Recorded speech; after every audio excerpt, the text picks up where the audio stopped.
Bismillahirrahmanirrahim. Assalamu alaikum. You're watching Newsroom. I'm your host, Khalid Bhatt, and we have a couple of very important stories to discuss with you during this show. Our first story, of course, pertains to the tensions between India and Pakistan and the recent 229th Corps Commanders meeting that was held at the General Headquarters in Rawalpindi, in which it was reiterated that the Indian leadership, any implication from the Indian leadership will have regional consequences. Now, as you very well know, there have been different statements that have been emanating, whether it be from Narendra Modi, who said that Pakistan can bite the dust in 7 to 8 days, or the Indian Army chief, who has also been making statements similar to those echoed by Narendra Modi, saying that if they want, they can also come in and occupy, quote unquote, Pakistan occupied Kashmir if they are given the orders to do so. This and other irresponsible statements emanating from the Indian leadership are but face-saving from what is actually happening in Indian occupied Kashmir and the rest of India. This is the first story that we will be discussing in detail with our guest. Our second story pertains to the Middle East tensions and the recent spate of killings that have happened, in which 2 Palestinians have been killed, dozen Israeli troops have been wounded, as the violence has peaked up after the Middle East plan that was introduced by the US President Donald Trump. This Middle East plan, on one hand, has been accepted with open arms by the Israelis. It was to happen. And on the other hand, the Palestinians as well as the OIC have rejected this peace plan as saying that it is not a neutral peace plan. How is it all going to go forward as well? We will be discussing that in our second segment. Our third segment, ladies and gentlemen, pertains to the emerging entrepreneurship scenario in Pakistan, as has been cited by the Deutsche Welle in one of the articles, in which it says that Pakistan might be Asia's next big tech startup market. This is a report that has been published by Germany's Deutsche Welle on Wednesday, and it's very heartening because, of course, as you know, that the current government is also doing its utmost for the youth of Pakistan so that they can stand up on their own feet. Different initiatives have been started by the current government, and as well as that, parallel to that, there are a lot of youth who are investing in startups, and some of these startups are really doing good for those youth of Pakistan. So they are making a name for themselves nationally and internationally, as has been cited by the Deutsche Welle. Now we'll begin with our first article, of course, India-Pakistan tensions in the wake of what has been said by Narendra Modi lately and the Indian Army chief, and also the 229th Corps Commanders meeting that was held yesterday at the General Headquarters in Rawalpindi. We've been joined by Air Commodore Basit Raza Abbasi Saab. You're a senior analyst there. Thank you very much to have joined us. It's not the first time, and it inshallah will never be the last. But speaking of the tensions, let's start with the narrative that is being built up by the Indian side, especially when it comes to Indian occupied Kashmir.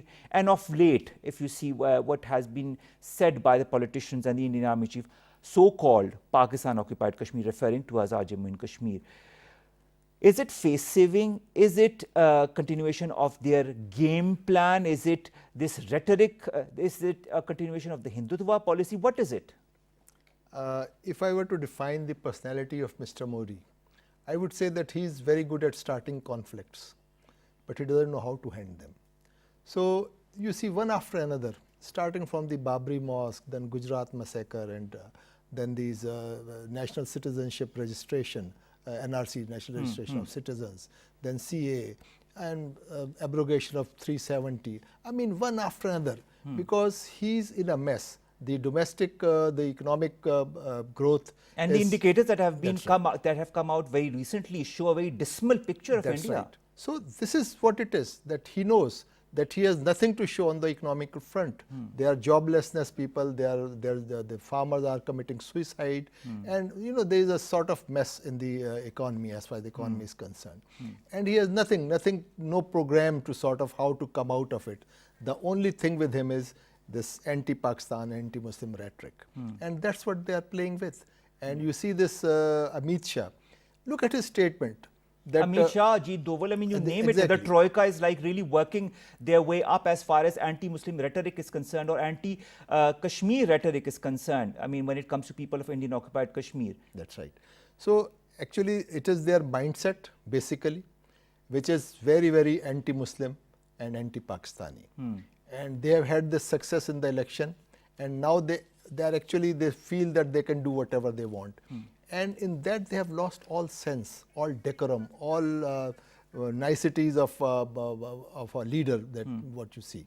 And I think what we are seeing is that they have lit a fire, and they know that they have to keep this fire going on, and they have to keep stoking it. But the issue is, Kumaro Saab, if they keep stoking on the fire, this fire will engulf everybody, including themselves, in the long run. I think they are the first one to get burnt, and we can see that now, that actually emergence of that phenomena, because from their own populace, not only the Muslims, but populace in general, they are coming out demonstrating. In a place like Jawaharlal University, Nehru University, JNU, there have been demonstrations against these ideas. And I think after the victory of Mr. Modi in the election, there was a lull in India. The conscientious people had become silent. But now actually they are gaining voice again. And there are many people who have come out against the policies of Mr. Modi. When we talk of policies of Mr. Modi, when it pertains to anti-Pakistan or anti-India rhetoric, because when he targets Muslims or when he targets other minorities, is in fact targeting his very own country. And there are many sane voices that are also emanating in India, and people listen a lot to not only politicians but their actors as well. And a lot of Bollywood actors of late have been talking. We heard Naseeruddin Shah talking about the fears that he had.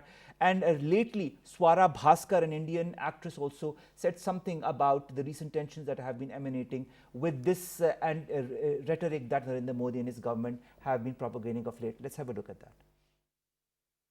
I think that we've now reached a place where we have to accept that the fear that we had कि क्या हो जाएगा वो हो चुका है.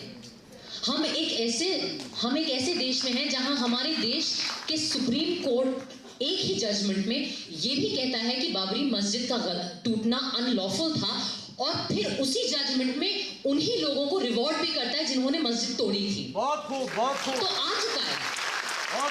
जो भी हमें डर था, जो भी वो अनस्पीकेबल फियर था, वो है. We are living it now. We are at that moment जहां पे यूनिफॉर्म पर्सनल जो हमारे संविधान पे हाथ रख के शपथ लेते हैं, वो अनआर्म्ड मुसलमानों पे वार करते हैं, उनकी प्रॉपर्टीज डिस्ट्रॉय करते हैं, और गालियां देते हैं, घरों में घुसते हैं, सिर्फ क्योंकि वो आई डोंट नो नॉनवेज खाते हैं. Like I don't even know what the reason is. We are ruled by a government that does not believe in our constitution. We are ruled by police forces that do not believe in the constitution. It seems we are now in a situation where our courts are not sure whether they believe in the constitution or not. Very strong statements by Swara Bhaskar. She says we are being ruled by a government that does not believe in the constitution. We are being ruled by institutions that do not believe in the constitution, and we are being ruled by a judiciary that does not believe in the constitution. And she referred to, of course, the Babri Mosque verdict, and she said the duality of even the judicial system in India, as the Supreme Court, when on one hand they said that it was unlawful, on the other hand they let the Hindus, the same Hindus, construct the temple on the site of the Babri Mosque. This duality that has been propagated of late in the last couple of years since the Narendra Modi-led government took power, is it going to be the last nail in the coffin of the so-called largest democracy in the world? I think so. They say nothing succeeds like success.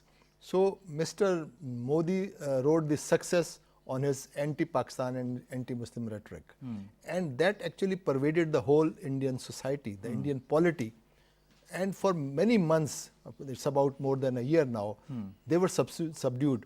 But as I said, and you just show that clip, that this Indian actress, she's not the only one. And she's a Hindu, she's not even a Muslim. Exactly. So there are many Hindus who are, the Indian, I would call them Indians. Let's not All right. distinguish. So the Indians in general, the conscientious ones are speaking up. And this is what, and their voices are gaining momentum. And you must have noticed one very interesting thing, that their songs, their poetry, they are singing the poetry of Faiz, of Habib Jalib.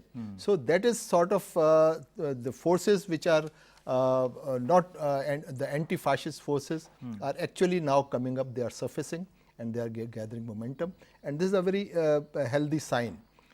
You say the light at the end of the tunnel. It's not going to actually win outrightly, because I see fire at the end of the tunnel, in fact, Air Commodore Saab, as far as the way that they are propagating this rhetoric within India and outside of India as well. Actually, we are focused on to the domestic politics of India. If you see their international posturing, he is most friendly with three leaders of the world. The Israeli Prime Minister Netanyahu, he is the first Prime Minister of India to visit Israel. And the Brazilian president, who is again a racist and a misogynist, and of course Mr. US President, who is actually having those probably right-wing inclinations. So this even on the international front, he is pursuing those policies which are not for the cohesion of the entire populace. They are towards a race. And here it is Hindutva, in Israel it is the Jews, and similarly the white supremacy in West, and here in Brazil. I mean, what I feel is very strange when we talk of duality from the Narendra Modi government. Did you read about Narendra Modi's statement in the parliament in which he says the Indian Muslims have nothing to fear from the new citizenship law? I mean, what could be more far from the truth? Exactly. Actually, his words would have some strength if there was no Gujarat massacre, if there was no demolition of Babri Mosque, if there was no abrogation of Article 370. I mean, with all this baggage with you, how can you say that Muslims should not worry? Now even the non-Muslims are worried. Exactly. So what to talk of Muslims? And they are actually joining forces with the protesters. And there have been protests in Kerala, in Bengal, in Mumbai, in Delhi, and this Shaheen Bagh is a sort of, it's a daily protest, it's ongoing, it's not stopping at all. So this all sort of emotions, the pent up emotions which are suppressed under that Hindutva regime which was enforced on them, and now gradually those forces are surfacing. And you know, Narendra Modi, he says in the same statement in the parliament that it is in fact the opposition parties like the Congress that have incited these protests that are going on in all these areas that you talk about. I mean, but again, I mean, don't the people of India, the people who believe in democratic values and democracy, and part of that democratic value is the fact that we need to live and let live when it comes to living amongst different sects and religions, and there are so many in India. He's deliberately creating a divide. Actually, he is blinded by his own views, his extreme views, this bellicose and belligerent thought process that he has. He can't get out of it. And this is what actually, you know, the visionary leaders of India like Nehru and Ambedkar, etc., they had intentionally kept secularism. They were also Hindus, I mean their religion was the same, but they knew that for keeping this country united, which is such a diverse polity, multicultural, multi-ethnic, multilingual, I mean everything is diverse, exactly. North to south, east to west. There's, after every 100 miles there are variants, there is something new is coming up, something totally different from the one which you were previously passing through. And to keep such a heterogeneous society united, it has to be a secular sort of setup, where everybody has his own religion or language or anything is protected, and they are all working for the welfare of the country. You cannot have a major minority of your country in angry isolation. There are 15% Muslims in India, and a province which is, if you see Kashmir, they have actually sort of kept them in as like a jail for them. Exactly. How can you progress when such a large portion of your and then populace... the de-radicalization camps, so-called, that have also been emanated, we talk about those, that the youth are going to be put into those to kind of turn them into, I mean, doesn't that all remind you of what happened in the Second World War, how the Nazis also, I mean, took care of the so-called Jews, the same Jews who are now aligned with with India and trying to malign Pakistan and trying to malign the entire region one way or the other. I mean, what is all this going towards? I mean, don't democratic nations understand the true value of democracy now? As far as the democratic nations are concerned, Actually, the economic interest, they are actually, it supersedes everything they else. supersedes everything. But I think it's not going to continue. Now you see there are voices in the American Congress. Their congressmen have written a letter, and sort of the European Parliament tried to move a resolution. And you know, all those voices, I mean, who are actually suppressed by their economic interests, now finally they are talking. Although they have not been able to sort of reprimand India or sort of come out with a strong rebuke for India, but it's only a matter of time, because these guys are not going to stop. Their diseased minds will make sure that they keep adding, they keep stoking the fire which have lit, and the world conscience will someday will have to speak. That is one point. And I would say that as far as we are concerned, we must sort of put our act together. Our national thrust should be more powerful, more homogeneous. We should sort of, at the moment, we sort of, for a moment, we unite for Kashmir, but then we go in our own ways, in our own different directions. But I think all the parties, Air Commodore Sahab, are united when it comes to Kashmir and when it comes to the integrity of Pakistan. This is what I am saying, that whenever there is a talk of Kashmir, we are united. But that is for a short time. All right. It should be more pervasive, you know, it should be more lasting, and it should be a permanent feature of our thought process of what we talk, what we project, what we think. All right. Now, the Pakistan Army's media wing has also called what the statements have been emanating from Narendra Modi or the Indian Army chief as a routine rhetoric for domestic audience to get out of the ongoing internal turmoil. Now, when we talk of getting out of that internal turmoil, there also have been talks now and again that have been emanated by our Foreign Minister, our Prime Minister as well, that India might try false flag operation as it did in the past. You remember the Pulwama incident. So that also poses a serious danger to the region, doesn't it? But we are ready this time. We are ready. Alhamdulillah, our forces are always in a state of readiness, and they are always ready to deter any sort of this aggressive move. But look at it. We are sitting in February, and the last February, what happened? Exactly. I mean, despite that, they haven't learnt a lesson. And I think if they need another lesson, they will get it. But I hope the world community can sort of talk them out of their follies, their foolish thinking, and their bellicose and belligerent thought process. I wish they can come out of it, because if not, they will suffer internally. And if they sort of try to come across the border, they will have a very strong reaction that will emanate from the Pakistani side. But what about the United Nations? What about other organizations, the European Union? You said that economic interests supersede all the other interests. Will, in this case, if the situation becomes more aggressive or goes towards a side that we do not want it to go towards, a more violent outcome of the whole situation and a more violent outcome towards Pakistan and India relations, do you feel that these very organizations will come forward to help mend the situation? At this moment, I am reminded of a saying by Ronald Reagan. He said that nuclear wars cannot be won and must never be fought. So this is the reality. We both are nuclear powers. And you know, these are skirmishes will not remain limited, cannot remain limited. So one must think 100 times, am I ready to go into a nuclear war? I mean, anybody who wants to sort of take that step, which in the present context I would call a foolish step, to cross the border or do things, maybe on LOC.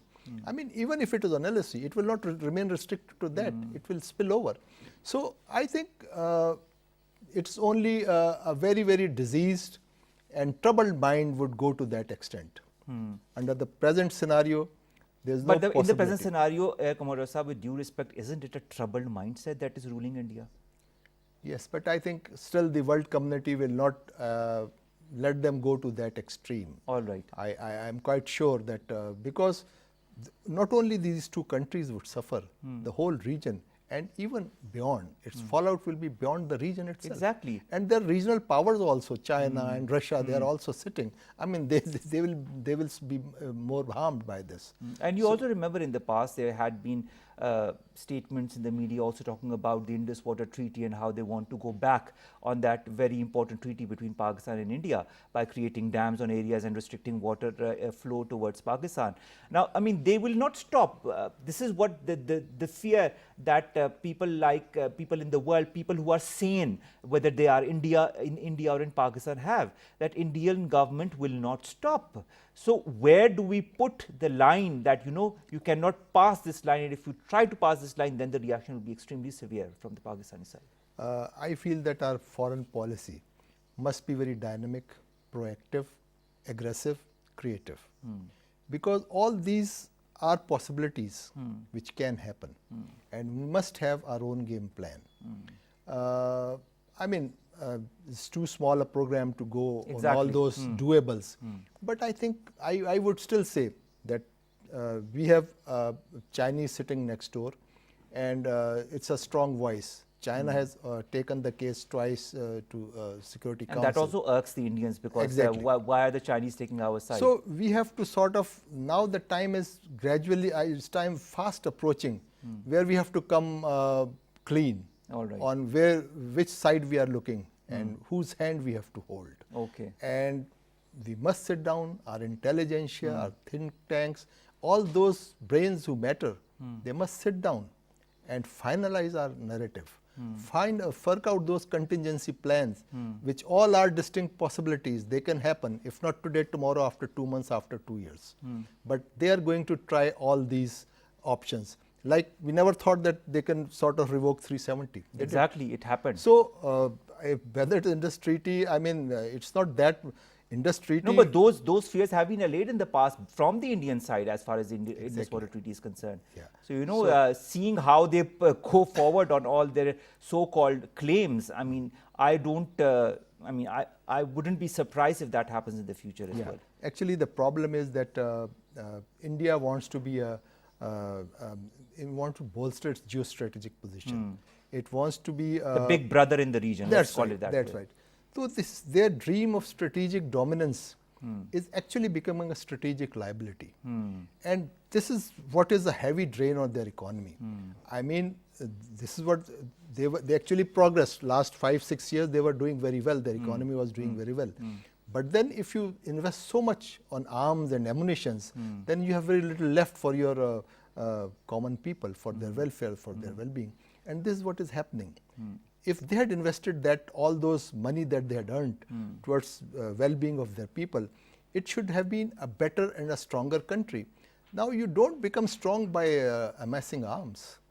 You become strong when your people are satisfied, they are united, you have a national thrust.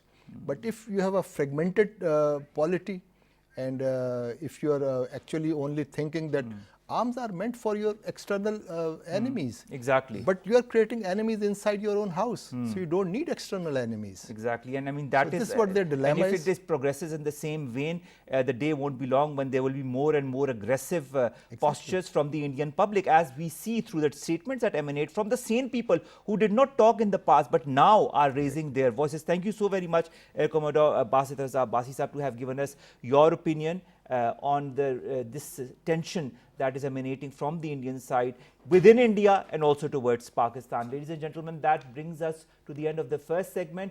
Our second segment, of course, pertains to the Middle East peace plan that has been given by US President Donald Trump. We have a small package on that. Let's have a look and then we'll come back. 3 Palestinians, including a police officer, were killed by Israeli forces in the occupied West Bank and East Jerusalem during violent confrontations. Violence between Palestinians and Israeli forces flared up in several West Bank towns and cities, including Bethlehem and Jenin, with tensions rising following the release of Donald Trump's controversial plan to address the Israel-Palestine conflict. Palestinian police closely coordinate with Israeli forces to maintain security and control in the West Bank. The security coordination, which the Palestinian Authority and Israel heavily rely on, has been put in doubt in recent days as the Palestinian Authority seeks to find ways to confront US-Israeli plans to annex large parts of the West Bank. It is the first time in years that the city of Jenin had witnessed an armed clash with soldiers during this kind of confrontation. Usually, Palestinian youth throw stones or Molotov cocktails at the raiding Israeli troops. Palestinian demonstrations have intensified in the last week in reaction to US President Trump's deal of the century plan to address the Israel-Palestine conflict. The scheme has been condemned by Palestinians as overwhelmingly pro-Israel, allowing for the annexation of settlements in the West Bank and leaving Palestinians with a scattering of disconnected territories as the basis for a future state. The Palestinians, as well as much of the international community, view the settlements in the occupied West Bank and East Jerusalem territories seized by Israel in the 1967 war as illegal and a major obstacle to peace. 3 Palestinians, including a police officer, were killed by Israeli. Now, of course, our second segment that we've had a little glimpse of pertains to the Middle East tensions that are emanating between Israel and the Palestinians in the wake of the Middle East peace plan that has been given by US President Donald Trump. We've been joined by Bakr Yunus. He's a journalist who has his hand on the Middle East affairs. Bakr Saab, thank you very much to have joined us. So how do you see this recent spate of violence that has emanated in the Middle East following this Middle East peace plan that has been given by US President Donald Trump? I hope you name things, in its proper terminologies. Okay, we cannot say about Palestinians' freedom fight is a violence. Okay, it's actually this is the only way the Palestinians have to do in order to face this occupation from the Jewish to their land, and not only their land, actually to their all Muslims' holy land. So it is not what you call it as a violence. Number one. Number two, you see, it is not a peaceful process. It is not a peace. What the Americans said, giving the Palestinian land to the Jewish because they have occupied the country, doesn't mean this is they're doing something right. It doesn't mean this is a peace. Actually, this means they are legalizing the occupation of Palestine. We as a Muslim condemn this. We as a Muslim will never accept this, and we will, neither this generation or the coming generation will accept such situation. You see, it is an occupied land, and it is not only a land, it is the holy land for all Muslims, not only for Palestinians. So we would never call it a violence. We will always call it a freedom fight. Palestinian people will never surrender their land to the Jewish, and they will never accept the occupation. They have never accepted before, and they will never accept in the future as well. All right, Bakr Yunus Saab, when we talk about these recent spate of incidents that have happened in the Middle East. Now, the Trump plan, as per Nabil Abu Radneh, spokesperson of the Palestinian President Mahmoud Abbas, he says that the Trump plan has created an environment of tension and escalation. What do you have to say on that? That's true, because you see, Trump has not made a plan actually. He has just legalized the occupation. He said, okay, but Jewish have the right to take this land and make it their own. He said that the Jerusalem, which is actually Masjid Aqsa, which is actually the first Qibla for all Muslims, he said this is something that the Jewish have to take it. So by saying this doesn't mean that he has the right to do it. And it will never, by also saying this will never give the legislation to the Jewish to occupy the Palestine and to take the whole holy place for their own. You see, this is a place for Muslims, and it will remain for Muslims. We Palestinians are fighting for this, and we hope the other countries as well will come and stand with us. Not only keep talking or keep watching it. This is a place where all Muslims have to sacrifice for it. They have to save it. They have to get it back from the Jewish, not to keep it with them. And never negotiations will work. Such situation is not a situation where negotiation will work, where, table talks will work. And let me tell you something. Trump said this, or whoever will say this, we Palestinians will never accept. We Palestinians will fight for it. We Palestinians will take back our land. Maybe if not today, tomorrow. If not tomorrow, then the next generation will do, but it will never remain with the Jewish hand.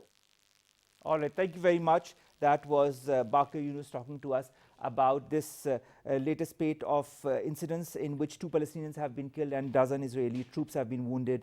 And this has happened after US President Donald Trump, of course, proposed this Middle East peace plan that has been rejected by the Palestinians as well as the OIC, but has been accepted with open arms by the Israelis. We'll be back after a short break with our third segment. Stay tuned.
Welcome back. And after these two stories, something that lights up the end of our show.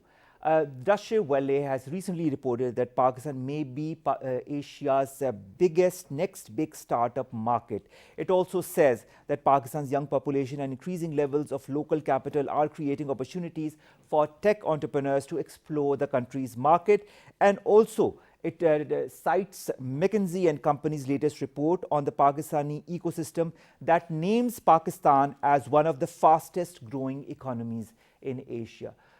To talk more about the importance of startups, the importance of the youth in Pakistan and how they can bring Pakistan forward in this Committee of Nations, we've been joined by our guest Umar Javed Ghani. He's the CEO of Troika Ventures. It's a capital equity firm. Thank you very much, Umar, to have joined us. So from one Umar to the other, how optimistic are you from this report that has come out in Deutsche Welle? Or did you already know that Pakistan was slowly and steadily becoming the fastest growing area as far as startups is concerned in Asia? The report just endorses my view, which I've been pushing to my network of investors and ecosystem stakeholders within Pakistan and beyond Pakistan since last almost about 9 years. Before I get into the details, I'll give you my introduction. I started Trioka Ventures very recently after designing the Kamyab Jawan Startup Pakistan program for the Prime Minister's office. Prior to that, I was basically the South Asia regional head for Include, All right. an organization which has done a lot of work globally in helping build the startup ecosystems for various countries, in support of creating inclusive, sustainable communities.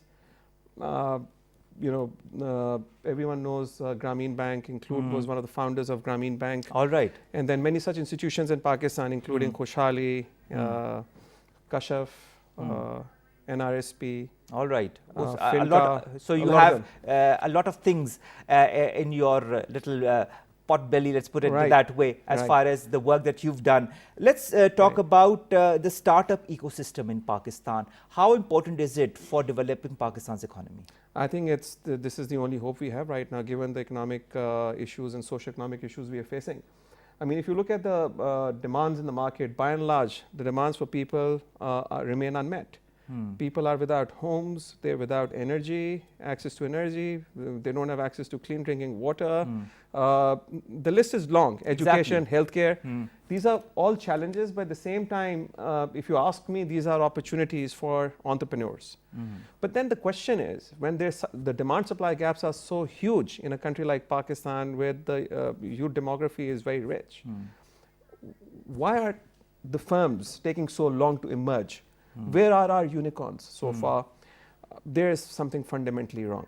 And what in your point of view is fundamentally wrong? Right. I feel that to create an enterprise, you need a whole host of interventions, and you need to take an ecosystem approach. You can't just come and do one little intervention and expect the startup to really take a life of its own and grow to scale.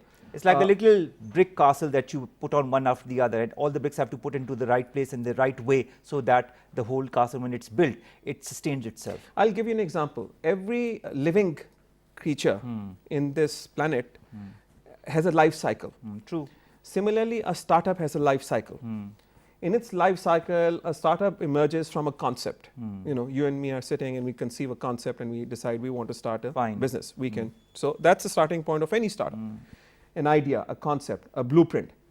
You need to validate that blueprint. You've got to convert that blueprint into a minimum viable product. Then you have to go and institutionalize the whole process, building a team, setting up a legal entity, and then taking it to scale. In the life cycle journey of a startup, there are many trigger points. At each trigger point, there's a need for a certain type of funding. In a system like Pakistan, where by and large, majority of people are financially excluded. When you talk about raising money, borrowing money, or raising investment, how can you expect a startup to grow? Well, this brings me to Kamyab Jawan. How important are programs such as Kamyab Jawan as well to give that little funding to the youth of Pakistan who have their mind set on starting something that is innovative for the country and for the society? Unfortunately, it's become a political program. Okay. I was part of the design and worked very closely with the, in fact, I was the secretary of the Prime Minister's team on Startup Pakistan that designed the whole program, and we took it through all the hoops. All right. But if you look at Kamyab Jawan is giving 1 lakh ticket, 5 lakh ticket, and a maximum of 50 lakh ticket to the startups. 50 lakh ticket is entirely up to the bank, whether they want to give that money or not. Okay. And all these tickets are coming in the form of debt. Debt is not the only instrument startups need, and 1 lakh, 5 lakh, there's only a certain amount of work you can do with that kind of money. money, yes. There's not a whole lot you can do. It can create a lot of buzz, but we need to do something much more than Kamyab Jawan. Do you feel that the private-public partnership becomes even more important when it comes to entrepreneurship and startups? So, again, this is a big topic to discuss, and government has been one of the largest, customers of creating business opportunities for startups, buying services and products from startups. So yes, government can come in and government can create a big market that can support startups. And a lot of times startups really, if they have a good customer, a good offtake agreement, a good client base, which is bringing revenue, they may not even need money. And a startup which has got a good client base, money will follow. So it is all intertwined. All right. So yes, government public-private partnership can be a big boost to the startup ecosystem in Pakistan. And Recently, the government also passed some regulations where it is encouraged now in public procurement that local startups and local firms should be given preference over international firms. How important is e-governance also in this day and age to facilitate startups in Pakistan? So it's critical. All right. It's critical. Why? We look at the population of Pakistan, 220 million. We don't have time to create the brick and mortar. True. And reach out to that 220 million. True. Technology is making the world flat. You can provide inclusive access to everyone. So previous government came in and invested a lot of money in creating the brick and mortar, and 5 national incubation centers were set up. But if you look at those 5 national incubation centers, they're catering to a small population. What about those 195 universities under HEC in remotest areas of Pakistan? Kids coming out of those universities who have an idea, who want to do something, who want to create their livelihoods and improve their families' well-being. It's government's responsibility to support every entrepreneur in the country through the process of incubation. All right. And blended incubation is the way forward, which was the kind of inspiration behind the design of the Startup Pakistan that we gave to Prime Minister's office. All right. Thank you very much, Umar Javed Ghani. Blended incubation is the way forward. E-governance is also very important for these very minds in Pakistan who want to create something for themselves, for the society and for the nation. And it is with important initiatives that will be taken up and that have been taken up by the government with public-private partnerships such as Kamyab Jawan or the recent Digital Pakistan initiative also that has been cited by the Deutsche Welle article as well, that will pave the way for the youth of Pakistan to move forward in a grand manner. And as Deutsche Welle says, Pakistan will inshallah become Asia's next big start-up market. With that, we come to an end of this show. Take care of yourselves and Allah Hafiz.